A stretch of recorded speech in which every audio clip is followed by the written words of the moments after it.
What's good, guys? It's Sam here, and I wanted to talk about Tesla in advertising. When you read about Tesla fans or people who are covering that Tesla that are bullish on Tesla, they talk about, or you hear him talk about, Tesla doesn't do any advertising. And I just want to give a different perspective on that because they actually do advertising that nobody else talks about. So before I get into that, make sure you press that red button and subscribe and press that like button. Thank you so much for watching. And with that, we're going to get into it. So what I did, the numbers for 2018 for Tesla are not out, and they'll probably be out within the next about 30 days or so. Generally, I think it's about 45 days after the end of a year that they will release their numbers. So we've got numbers for 14, 15, and 16 years. And I've got the COGS, which is the cost of goods sold or cost of revenue in terms of Tesla's case. There's just goes by different names, but it's essentially the same thing. There is total revenue, and I've got SG&A, which is sales, general, and administrative. Where you generally find companies classifying their advertising expense is under SG&A. And when you look at Tesla, right, they would like, and I'm not sure that there was actually any thought that went into this in terms of the long-term planning on that. I like Tesla, and I think that they do a lot of things for the long-term planning. However, I don't think that this was necessarily part of that analysis, possibly, but I don't think it was. How they go into their advertising is actually through their affiliate program. Now, when you look at the traditional media in terms of, say, newspaper or radio or television, they're not doing any advertising. But there's multiple different ways to advertise. This is 2019, and the TV and radio and print, I mean, people's attention is not fucking there anymore. It is online. It's on their phones. Like, that is where people's attention is. And it's a lot of that attention, 50 or 70%, I don't remember where, what a consulting firm put out some research on that, but a tremendous amount of that attention that is online, on the internet, is on a handful of apps, 6, 7, 8, 9 apps, and primarily those are social apps, including YouTube in there. So one of the things that Tesla does is similar to Amazon Associates, right? So if with Amazon Associates, if I were to put the link in the description and you were to click on that link and go through and purchase something on Amazon, I get a small commission off of that, whatever you purchase. And it works similarly with Tesla. But with Amazon, it was based on a product. With Tesla, they're using it, appears like, I've been following Tesla for several years now, since, I don't remember, when they first came out on Top Gear, the BBC version of Top Gear back in the day. But with their first generation Roadster.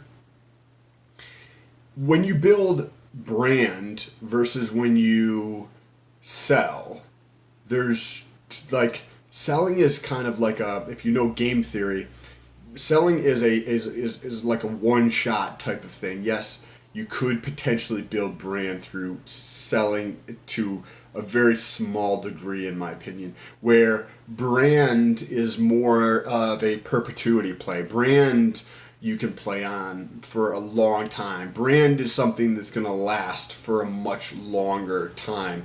And by creating an affiliate program, they call it a referral program, there's still costs involved in that whether you want to call those advertising or you want to call them something else, I think that gets into the semantics of how we use the word advertising. And yes, as I mentioned earlier, TV, print, and radio, they may not be advertising, but through the process of an associate program or an affiliate program or a referral program, there's still a cost in creating that program. There's still a cost in maintaining that. And then there are prizes or awards that you can win. And right now they have something where if you get 50 referrals in terms of the people use your referral code, then that is you win a Tesla Roadster, and that cost is like $250,000. But when you think about that, that's not going to necessarily cost Tesla $250,000. Maybe we'll just say it does cost them $250,000. But what it does, excuse me, in the process is these people who are talking about Tesla, because they know, right? Like if you talk about Tesla, then you could be the person or the couple people or whatever it is that talk about Tesla. Then people are going to come to you to look for information, and you provide them value, and people are going to use your code. So what they are doing, and that's how the world is going, in my opinion, from an advertising standpoint. It's building a brand, I believe personally, is just way more powerful than selling. And through that process, these people are watching their numbers of people who they're referring going up. And so during that process, what these people are doing, not only in the United States, but around the world, are literally creating a living from just talking about Tesla and related things.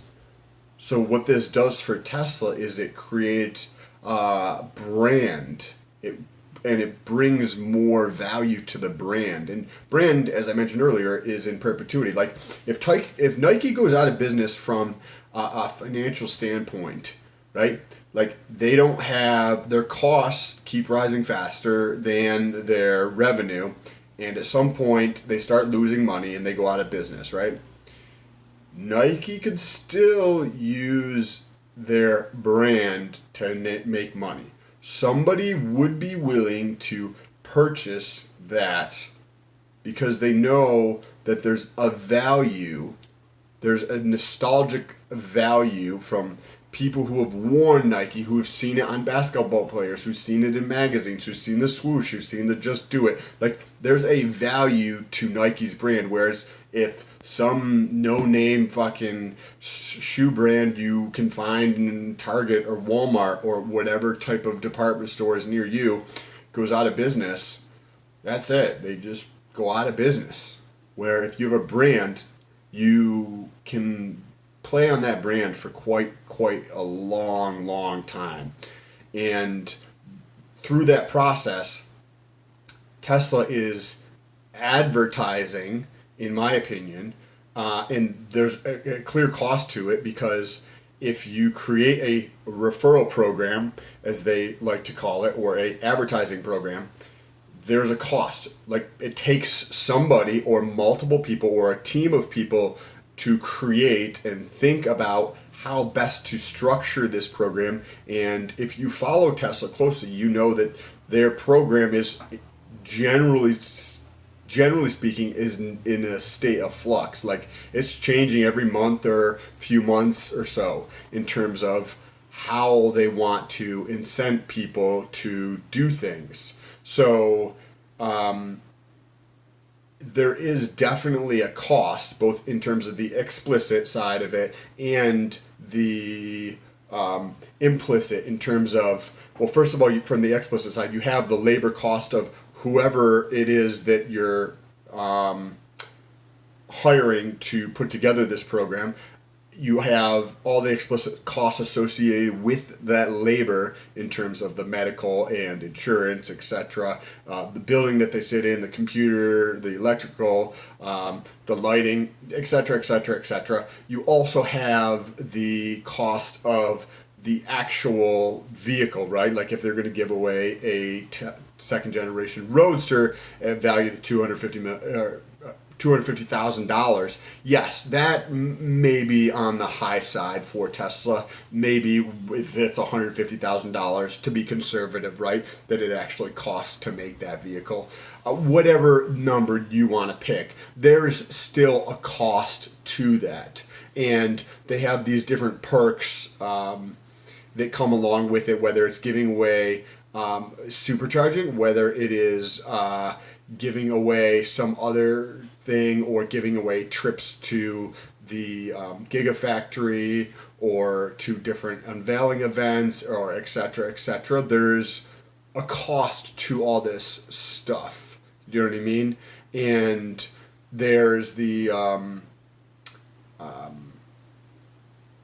the idea of doing this and seeing how it's played out for Amazon when it comes to a product, and then realizing that like how people use the internet when it comes to a product. If I talk about this pen and I try to sell this pen versus talking about, say, the plastic the polymer that is used to make this, the ink that this is actually used, and then the ink, you can go down a rabbit hole of describing that type of ink, and then the way that this pen is straight, and how this cap is made, and why this hole is at the end of it, and the type of ink inside of the actual pen here. That's a much better way of actually selling things. And once Tesla saw that through it playing out with Amazon for the last 20 years, now them doing that for brand instead of selling directly, in terms of all these people around the world on YouTube, on blogs, and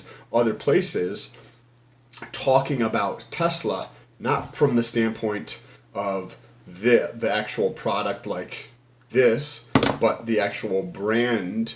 They get the effect of the sales, but they also get to build their brand from that. Now, from the implicit cost, you have the opportunity cost of what other things they could be doing, right? But I don't necessarily think that it is a bad idea. Clearly, it is working. I just think that the idea of Tesla not having any advertising cost is a fallacy, and I don't agree with that viewpoint. If you have any type of common sense when it comes to how a business is run, it's, you know what I mean, it's 6 dozen one way or a half dozen the other way. Like, you're still spending money for advertising. Like, that's just what it is. Whether you want to call it something else or not, it is still advertising, and you can play semantics as much as you want with how you define the word, but in reality, that's what it is. Anyways, if you guys like this video, make sure you press that like button and share it with a friend who thinks that Tesla doesn't do any advertising, and let me know what they think down below in the comments. But before I let you go, I just want to show the growth in terms of the growth in revenue, the growth in the COGS, and the SG&A. And these are just pulled from the NASDAQ website. So with that, let's get into this. So we've got Tesla, and as I mentioned, the 2018 data is not out yet.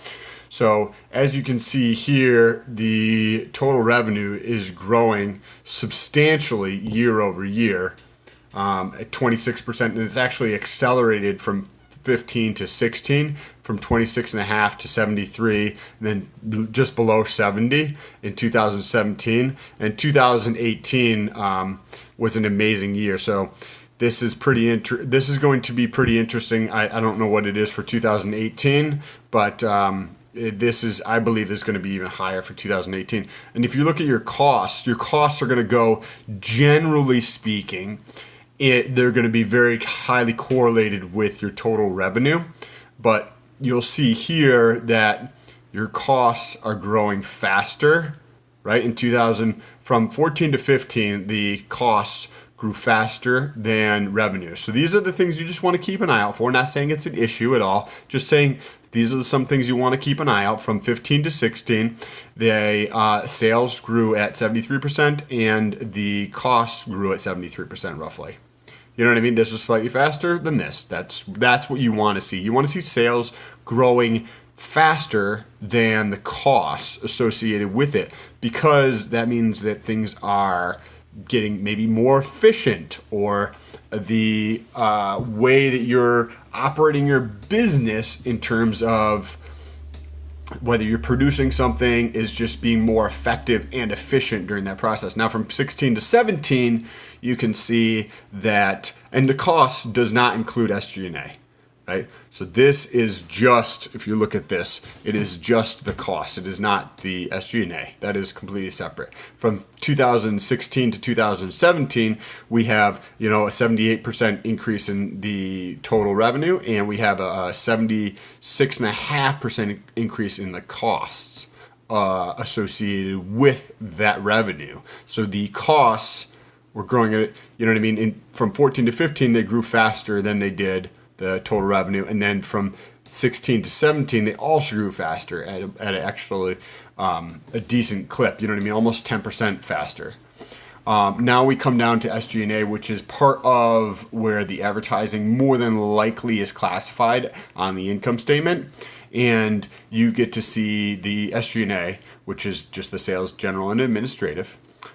Which is where most companies classify advertising. So their costs associated with their referral program is more than likely within SG&A, and you get to see from 14 to 15, the SG&A expense on the income statement grew at 52% versus total revenue grew at 26%. So that's not necessarily a good thing. Not saying there's anything wrong with it, but it's definitely something you want to keep an eye out for. And obviously over the long run, if SG&A continues to grow at a much faster rate than total revenue, then you got a fucking problem. That means your expenses are growing faster than your revenue. There's going to be an issue. Unless your COGS were dropping at if your SG&A was increasing at a faster rate than total sales, but this was having a corresponding effect in the negative direction, then there could be a wash or a net, close to zero. But from 15 to 16, we have the growth in sales, total sales of 73% versus 55%. So from 14 to 15, there was a big discrepancy. From 15 to 16, it was reversed, and sales grew at a faster pace than SG&A. And from 16 to 17, it was flip-flopped again, and SG&A actually grew faster, but the gap was actually much closer. So this is 78% versus 73%, 5% gap, versus over here practically a double, from 26.5 to 53%. You know what I mean? So you double that's 53% exactly. You know what I mean? So this is practically a doubling. Then this is a 20%, roughly 18% or so, or 22%. Anyways, if you guys enjoyed this video, make sure you press that like button and let me know your comments down below. I'd love to hear what your thoughts are on Tesla's advertising or lack of advertising. Thank you so much for watching. Talk to you soon. Peace.